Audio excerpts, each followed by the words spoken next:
everyone, it's Gabriel here today to make a video on whether or not it is bad to get an animal off of Craigslist. Hey guys, it's me editing. I filmed this video a few weeks before Charlotte and Jackson and Paisley passed. Just so you're aware, sorry, my cat's down here, he's purring. I'm editing this video now, it's gonna go up soon, but just so you know, I mentioned like 7 guinea pigs at one point. That's why.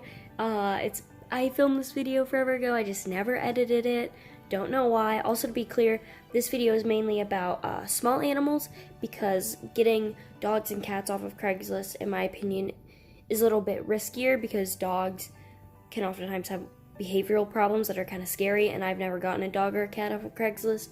There are already so many dogs in shelters that I feel like you should go to a shelter or, you know, a shelter to get a dog before you go to Craigslist. So that's the reason why I didn't talk about dogs and cats, because, you know, it's not really my skill. So in today's video, I'm going to be primarily talking about small animals, so like rodents and reptiles. If I motion towards these two areas, that is because my rabbits are over here, and my guinea pigs are over here, and my reptiles are back here. So as I talk, I might be like, and guinea pigs, you know. But specifically, I'm not going to be talking about a certain kind of animal to get off of Craigslist. I'm talking about a large amount, other than like, I don't know, like cats and dogs really. That's the only thing I could think of. I'm mainly talking about like small animals and animals that are a bit harder to find locally sometimes. So there are 3 things you must consider when getting an animal off of Craigslist. 1, have you checked local areas in your area? 2, what kind of quality animal are you looking for? And 3, what signs to look out for in these Craigslist posts? Because in my opinion, it isn't bad to get animals off of Craigslist. And I'm going to explain my reasoning because oftentimes I see, at least on the YouTube side of things, a lot of people, or at least a lot of more popular YouTubers, don't think Craigslist is a good place at all to get animals. But I heavily disagree with that. I've gone on Craigslist a lot. I've got multiple guinea pigs, a rabbit. I feel like I've gotten more in the past. But yeah, so we're just going to be talking about that today. So yeah. Let's start off with, did you check locally? So whenever I say did you check locally, did you check local rescues? Because that is the best place to get an animal if you are looking to adopt. Because you know that that animal has been well taken care for by people who got it out of a bad situation possibly. 2, you'll most likely know a little bit more about its personality based off of the people that have worked with the animal. And 3, you'll know that it's healthy whenever you get it, because oftentimes most rescues make sure that's the case. Of course, if it's like, for some reason, a horrible rescue, maybe not, so sorry. Have you checked local breeders? And not backyard breeders. I mean like good breeders who have done their research, care about their animals, and are willing to work with you so you know more about the animal, its personality, that kind of stuff. You should also look for that. And thirdly, do you have any good local pet stores? Personally, there are a few pet stores around here I wouldn't mind giving my money to for an animal. But I would say stray away from places that don't take care of their animals well, because you're just gonna give them money whenever they don't deserve it. And, you know, that's just not something you should want to do. I would use that as a last resort option, but don't feel guilty if you have to do that, because sometimes people don't rehome on Craigslist in your area, and sometimes you don't have any rescues, no breeders, none of that. And then the other thing you can do, which I personally think works the best, is if you are known around your town, I live in a small town, but if you like are known for being an animal lover, people will sometimes offer you their animals. So if you have a Facebook, I would recommend joining like local Facebook groups and your own Facebook page. And maybe if you're looking for a guinea pig, for example, just make a post saying like, hey, anyone have a guinea pig? And oftentimes people in your area will be like, of course. Not of course, like, of course you can have my guinea pig, but you're like, yeah, actually I've been looking to rehome mine. Because I've noticed that sometimes it's like, people who get animals without doing research don't ever think about rehoming, you know? But if they know that you love animals, they often give you your animals. I've gotten 2 of my rabbits that way, a hamster that way, a guinea pig that way, and I got my leopard gecko kind of that way. It was an adoption process through a local pet store. So, you know, just think about that too. Just like, you know, try making a post in a Facebook group and see if anyone is looking to bring home their pet, in case you're really scared of Craigslist. So yeah. And then, what kind of pet are you looking for? That's number 2. So, I mean like the quality of the animal. Like for example, if you're looking for a guinea pig that has had hay its whole entire life, has perfectly cut nails, the person knows their whole entire lineage and knows their genetics and knows their personality, and this guinea pig is the friendliest guinea pig in the world and the most beautiful guinea pig in the world, Craigslist might not be the place for you. You need to consider who you're getting these animals off of. People who oftentimes haven't done research and haven't taken care of their animals properly. So I would not recommend going to Craigslist if you are looking to buy animals to breed them. Especially with rodents and like small animals, definitely not, because a lot of them have come from chain pet stores, so pet mills, and a lot of them have come from horrible breeding situations, and you just don't know their genetics. Reptiles, at least in my area, I've noticed that there are more knowledgeable reptile breeders in my Craigslist ads than there are reputable small animal breeders. But if you do find a breeder on Craigslist, keep in mind they might be a backyard breeder.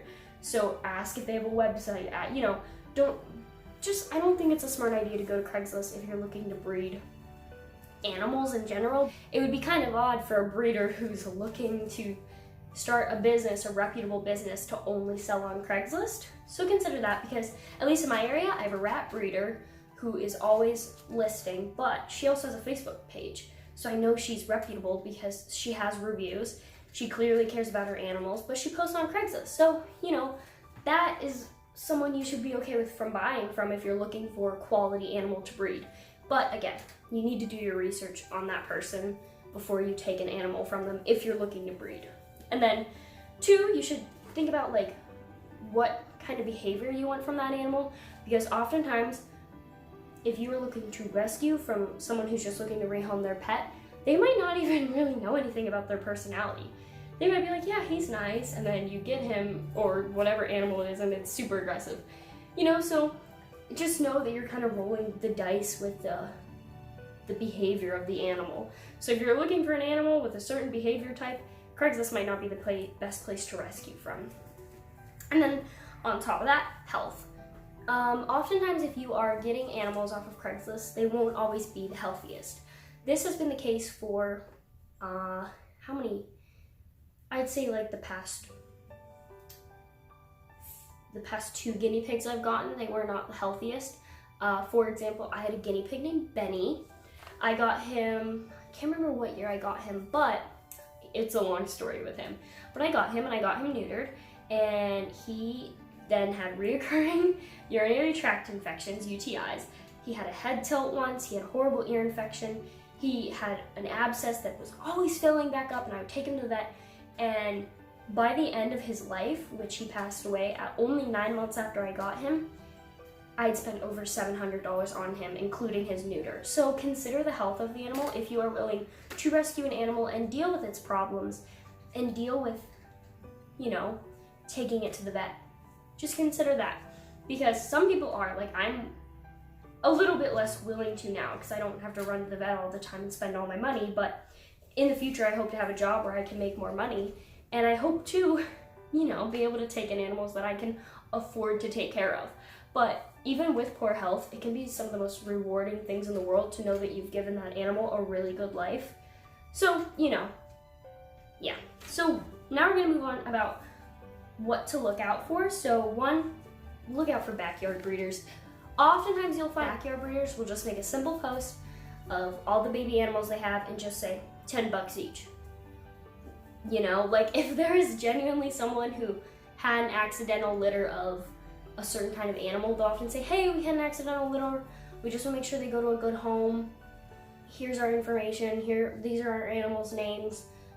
$5, just make sure they go to a good home. Oftentimes they might make it more like $10, $15, $20 to make sure they go to a good home. But I feel like you can pretty easily weed out who's a backyard breeder and who either had an accidental litter or is just trying to rehome one of their pets Backyard breeders will just be very blunt, I've noticed, be like $10 per animal, 20 if you get 3, like, you know, super simple. And then, you know, they're not always the nicest or the most helpful, and they're just churning out animals. So look out for that. I would not buy from a backyard breeder. You do not want to support someone who is putting their animal in a bad situation and playing with genetics that they know nothing about. Just gonna put that bluntly. What else you should look out for? You should definitely look out for prices too. Like, do you really want to give someone who has kept their guinea pig in a filthy cage and never fed them the proper diet $100 for that guinea pig and their disgusting cage? You might want to consider that, because I personally do not feel comfortable giving someone who has neglected their animal a big chunk of money. I do not feel comfortable with that. So that would be something I'd urge you to also be uncomfortable with. Because the other thing is, like, sometimes it gets worrying, like, are they gonna go and buy another animal with this money? And oftentimes you can kind of tell that kind of stuff, because they'll be like, or for trade for an iguana or something. So look out for that kind of stuff too. Prices are a big thing. I feel like you shouldn't be paying, you know, a ton of money for someone trying to rehome their animal.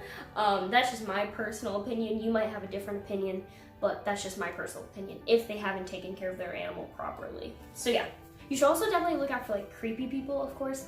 Like, if the person's being weird and asking you weird questions and is being weirdly responsive, like not responding and then responding and not being the most helpful, maybe don't get an animal from them. But if you really think that this animal exists and you really want it, go with multiple people. Don't go alone. Come on. Don't go alone. And try to meet in a public space, because it can be worrying. Craigslist is scary. Just be safe, you know, that kind of stuff. So yeah, my overall opinion is Craigslist, I think, is a great place to rescue animals off of. You can get a really great animal off of Craigslist and give it a really good home. So I don't think it's bad at all. I think it's a really good place to go.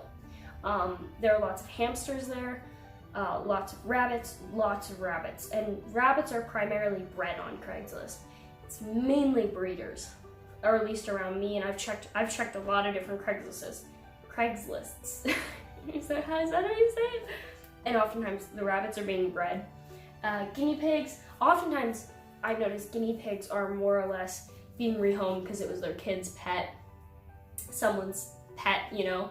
But there are a lot of breeders for guinea pigs too. Hamsters, I've seen that a lot. They're oftentimes in very small cages.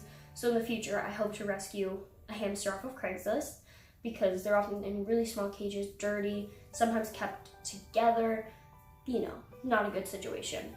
I've noticed that it's pretty easy to tell a healthy gecko from a sick gecko off of Craigslist. You know, you can tell if they're emaciated pretty easily. Whereas, you know, with some of these rodents, it's harder. Reptiles, I feel like, are easier to get off of Craigslist and be safe about, because you can tell in the picture. You know, that kind of stuff is easy. So, just to be clear, you are not guaranteed to get a healthy reptile off of Craigslist. They can have parasites, mites, all that.